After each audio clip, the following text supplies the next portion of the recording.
Samahan niyo ako guys. Kahapon in-upload ko yung black rice. Ngayon naman itong white rice. Papakita ko sa inyo.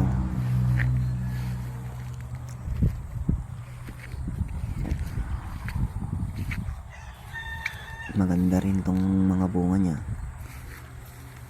Makapal ang bunga.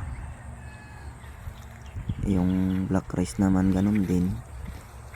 Kaya lang madahon yung black rice. Magandang bunga ng black rice pero madahon. Ito naman makapal yung bunga. Hindi masyadong madahon. May dahon rin to, maninipis lang.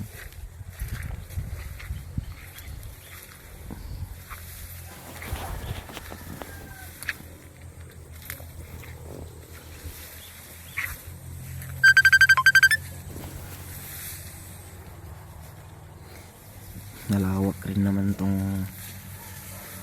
mga palayan namin.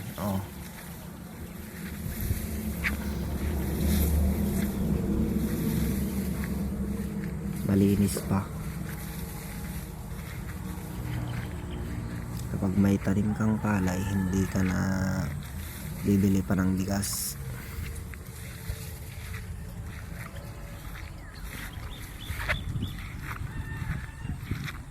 Mas masarap pa kumain pag sarili mong ani ang kakainin.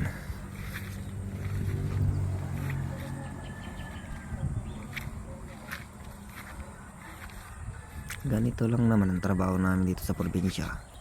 Nagtatanim lang.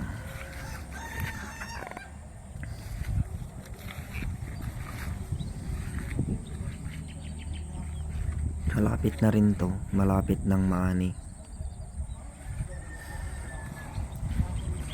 Nagtatanggal na lang kami ng mga tubig niya para matuyo.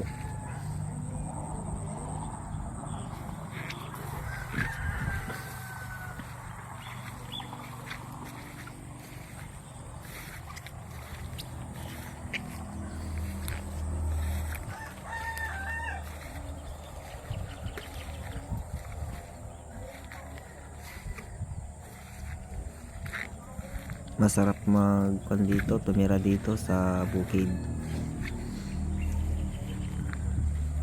Hindi masyadong maingay ang mga tao.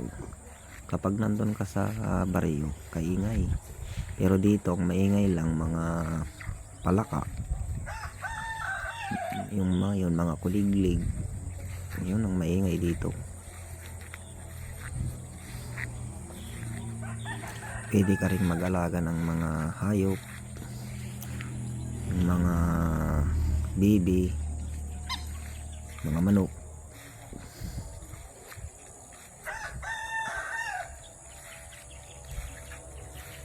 May bahay ako dati dito, kaya lang sa gilid ng ilog. Nung nagbagyo, lumaki ang ilog, naanod. Kaya kapag nagpatayo ka ng bahay dito, huwag sa tabi ng ilog. Dapat dito sa taas, yung hindi kayang abutin ng tubig kapag lumaki ang ilog. Hanggang dito na lang. Salamat.